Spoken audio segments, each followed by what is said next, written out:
Zach with Wingard Wearables. You're one of 12 special people who's going to watch this video to the end. In today's video, we're going to talk about the world's deadliest and most unprofitable bottle opener. Meet the product that failed, the Darter Multitool. And I think it's important to document your failures sometimes. Some failures you just want to straight up forget. But this video, we're going to document our Darter Multitool product, which is permanently discontinued. And if you stay tuned to the end, we're going to talk about hot news. There's a prisoner escape in Chester County, Pennsylvania, our little slice of Pennsylvania. And so we're going to speculate about the escaped fugitive. So stay tuned. Now, we're going to blow through this video because this is just, a failure, and failures are painful.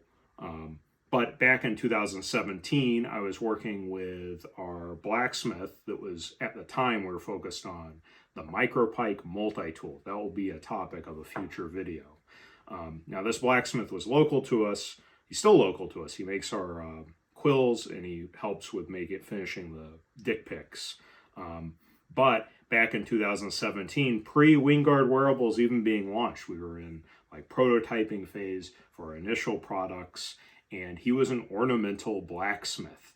And one of the things when I was visiting and catching up with him about, our MicroPike Multitool prototypes, one of the things that he was making and selling were these. They were high-end, ornamental bartender tools where you had this long stem going to a blunt-tipped spike that functioned as an ice pick. You had a bottle catch ring and this ornamental water bird motif.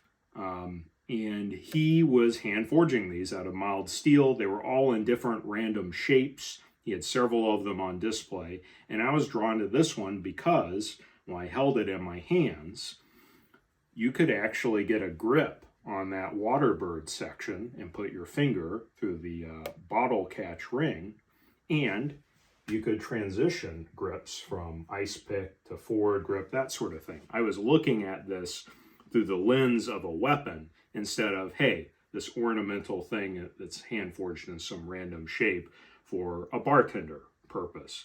So I saw this and thought, hey, if we refine the ergonomics on this a touch and we added a leaf blade to this like we had on the MicroPike, we would have something that would have the lethality of a long knife and have some utility purposes, right?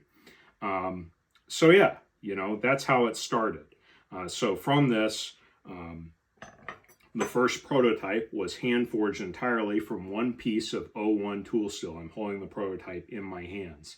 Now, by mistake, he put the bottle catch on the wrong side. You don't want the bottle catch on the side where you're going to impact the most impact force concentrate into your finger. But we got this made and I tested it and it worked. It's very thin and slim. Even though it's the length of a K-bar fighting knife, it is so slim that with a simple tip cover Kydex sheath, this could be tucked inside the waistband and you could draw it out and transition from thrust grip to ice pick grip. And you could use that bird beak in less lethal but painful pokes. So that proved the principal utility of this item. It was very thin. It was very comfortable in the grip. Even though it's all metal, there's no grip scales, and it's very thin. Very comfortable, and it allowed secure and quick transition between multiple grips and less lethal strikes to lethal strikes. And we also found that it was so thin, that piece of metal in the hand, that you could hold this with the ring, retain it in your hand, and manipulate objects, even complex objects like a handgun. So that really got us enthused about this concept. We got this pretty ornamental, appearance with utility and potent poking, thrusty goodness. So we went forward with the first production batch, an attempt to hand forge 10 of these. So we're going with our talented blacksmith, and there were problems. So one of the problems was this prototype was made in one go with very few heats, and the 01 tool steel did not get to cool down between the forging steps all the way down to like ambient cold temperature. But in batch production, you had 10 of these at a time. And this was a very small batch, just 10. And so each step you would repeat. You would do one forging step. All 10 would completely cool. And then you would repeat that, do another step and progress it. And so there were too many heats on this. So it got less and less efficient to make. And O1 tool steel is not as forgeable as the original ornamental mild steel tool that we started with, that we kind of inspired us. So what happened was there were a lot of fracture failures, especially in creating the ring section. It was just O1 tool steel wasn't forgeable enough from the bar stock that we started with. So, talking with the blacksmith about the difficulties he was having, it was like, hey, we need to completely change the materials and the process of how we make these because, hey, it's going to be a successful product, right? It's functioning well as a prototype. So the changes that were made, we decided to go with O1 tool steel for the blade and a portion of the stem section, and then forge weld it into a mild steel body. So one of the features of the Darter Multitool is its very little blade. Like this is like sub 2.5 inch long blade that needs to be hardened. The rest of it is all grip. You can grip this whole thing as a handle. And mild steel is going to be perfectly fine and strong as a handle. So we attempted to get these forge welded to mild steel. Now, mild steel, very forgeable. Our blacksmith, his background was ornamental blacksmithing. He uses mild steel a ton. And, in many discussions and observing him working on other things, there was a technique he learned when he apprenticed under blacksmiths in England. And it's only done by ornamental blacksmiths. It is not really known or done in the blade community, and you'll understand why very soon. There's an interesting, highly unprofitable process that we applied to the Darter Multitool. So keep in mind the vast majority of this is mild steel, right? And so it's forge welded, there's inches of overlap. But the process they would use to beautify plain mild steel, they would heat up the steel to, think it was like a hand-forged flower or something like that out of steel. They would heat up the steel to 900 degrees Fahrenheit, well below the temperature that it's glowing red, right? But it's still quite hot. And then they would take a brush, and the bristles of the brush were made of pure brass. And so at that steel's elevated temperature, those brass bristles are essentially thin brass wires, if you look at them individually in the brush. They get softened by that heat, and you just rub really hard on the surface of that hot steel. And so by friction and by the softening of the brass wire, you leave this beautiful brass residue deeply, tightly bonded with the surface. And so it takes what would have been a plain steel surface appearance and gives it a really warm brass or golden or even bronze note, just depending on how much friction you're putting in and how much brass particles you're imparting on the surface. Now, that's fine for ornamental blacksmithing. You can't do that with a knife steel because knife steels have to be heat treated. Now, our Darter Multitool, you have a heat-treated blade here just at the tip, but it can be thermally isolated from the mild steel body. So that brass rubbing was applied to the Darter's mild steel body. Now, the example I have that I kept was one of the ones that had very little brass tone to it. These were handmade items. Some of them were like almost golden colored. But also brass can tarnish over time. If we had to do it over again, I'd probably go for like lots of brass imparted on the surface and then patina it to some other color that would be more visually appealing so it wouldn't, dull and tarnish over time. But still, it worked. It looked great. But you can't do that with a standard, knife, sword, axe, that sort of thing, because you want that entire metal item to be heat treated within some specifications so they can handle, you know, the hardness on the edge, that sort of thing. If you take it to 900 degrees and then you're just rubbing it with like a brass brush for aesthetic reasons, you're going to ruin the heat treat and it won't hold an edge. So it was a unique opportunity to apply a novel process to beautify the darter and make it more visually complex than it was out of pure 01 tool steel. So that was a significant change in the process. So the batch of 10 was made, right? And they looked pretty good. There were a couple of pores along the overlapping forge welding on some of the pieces. This one doesn't have any, well, it has a tiny pore there. Cosmetically, I didn't care for that. My blacksmith's reply to that was like, hey, those pores show that it was hand forged. Yes, that's true. I would rather have gone without any surface pores. But, you know, overall, very functional. And, you know, I thought we were addressing a capability gap with this tool because of the Benchmade Sock P shown here.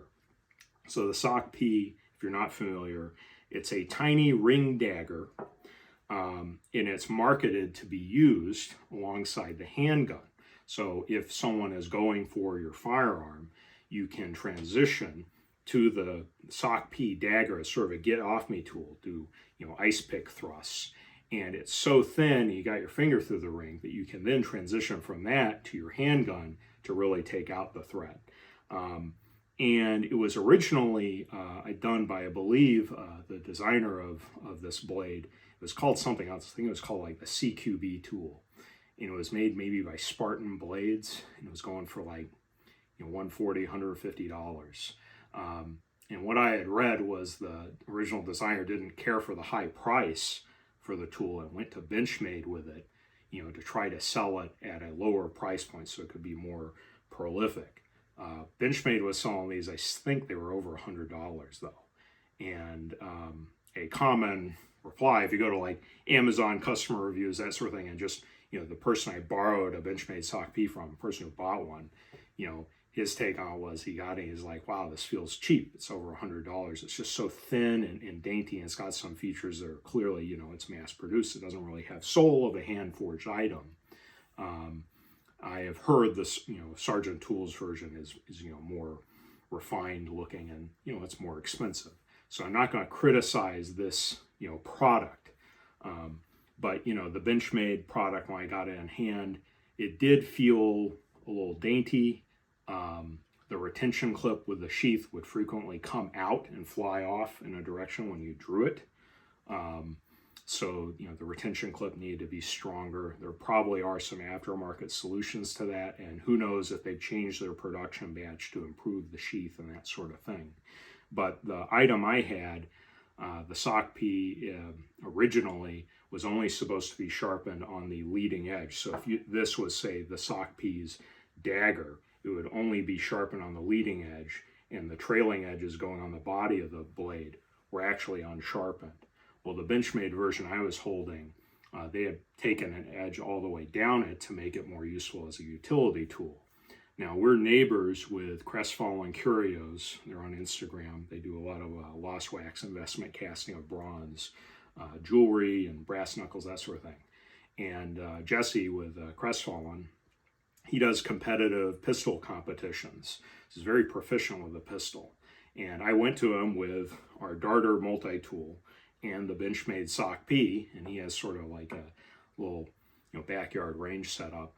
And his hands were so huge. He has like Frankenstein hands that when he gripped the Benchmade Sock P, his pinky knuckle region fell onto the edge. Like he was like, I cannot grip this at full strength or I'll get cut. So there's probably a reason the original designer only had like the first part of the blade sharpened, right? If you got some big beefy operator guy with sausage fingers, he's going to risk injury if you fully sharpen that entire blade. Anyway, the Sock P did, you know, work. It did function. It was a little tight, but so did the Darter. And so with very little practice, Jesse was able to draw the darter, stab, I think we set up a cantaloupe in his little range, and then he was able to draw his handgun and fire with the darter in hand. So it was so thin that he was able to manipulate, a pistol and function it while this was in his hand. And clearly it could stab a lot further than a Benchmade Sock P, in addition to having, transition to less lethal pokes and that sort of thing. I even got this in the hands of a Special Forces operator. Won't go into the details. We actually had Edge Weapon Kills in Theater, and he was shocked by how ergonomically comfortable such a thin piece of metal was. He felt it was very comfortable, natural, with punch-like thrusts, that sort of thing.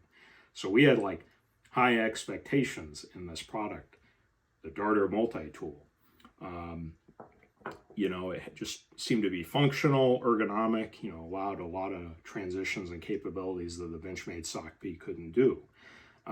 So we launched Wingard Wearables in 2018. We had 10 Darter Multitools, right? And we also had our first batch of back ripper tomahawks. Those were the first 2 product lines. And the darters just sat there. It took over 2 years to sell 10 of them. 2 of them were sold to my family. My aunt and my dad bought 2 of them. So really, if we're honest here, 8 Darter Multitools were sold to the general public, and it took over 2 years to do them. So when they finally sold out, it's like, gosh, do we even continue this product line? I go to the blacksmith who had originally forged these, and it was such a pain for him to do the forge welding process. And, he and I both knew, hey, we want to do an even better visual job of it, visually cleaner. That he's like, well, the price has to go, way up to justify my time on it.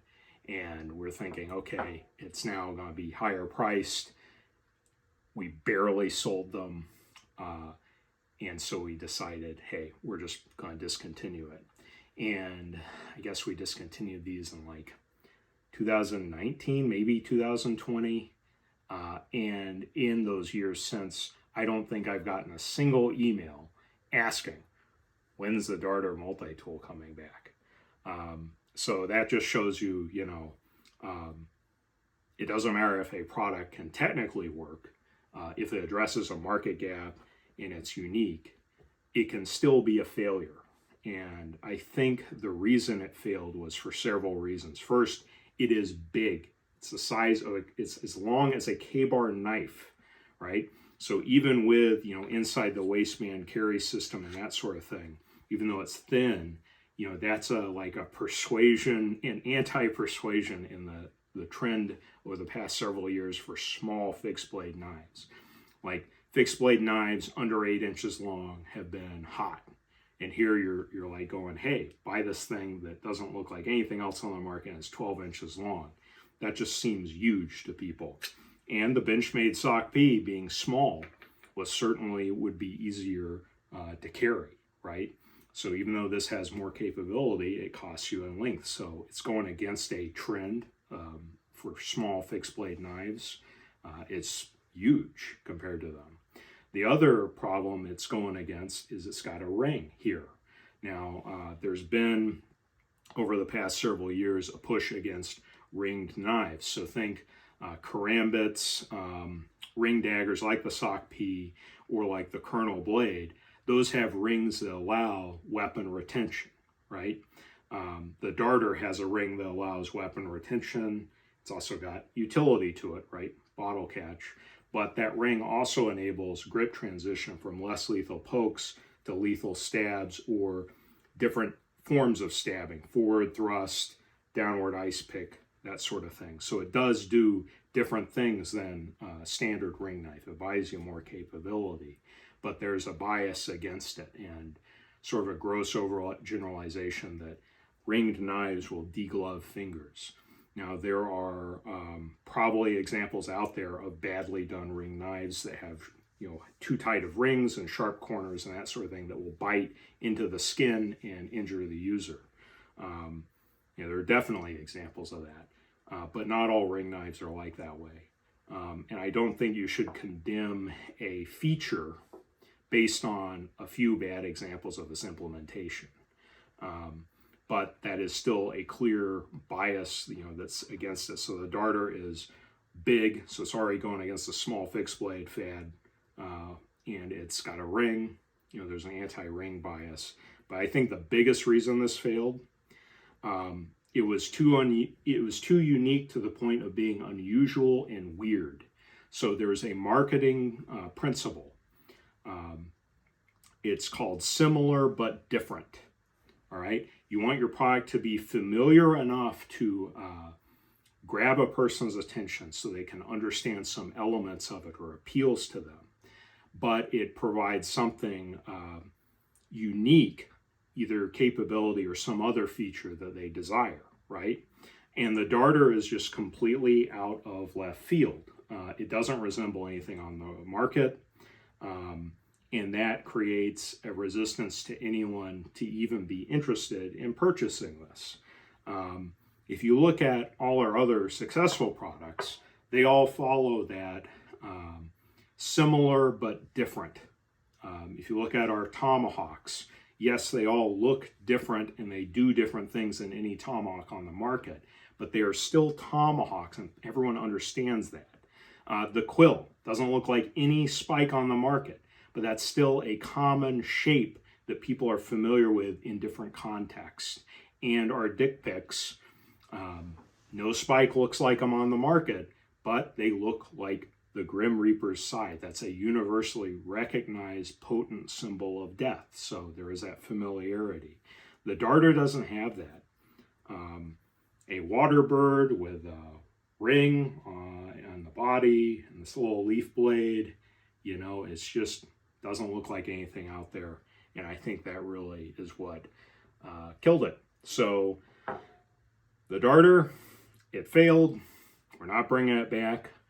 If you own a darter multi-tool, you have a very rare item, because I think there's only like 10 out there in public hands.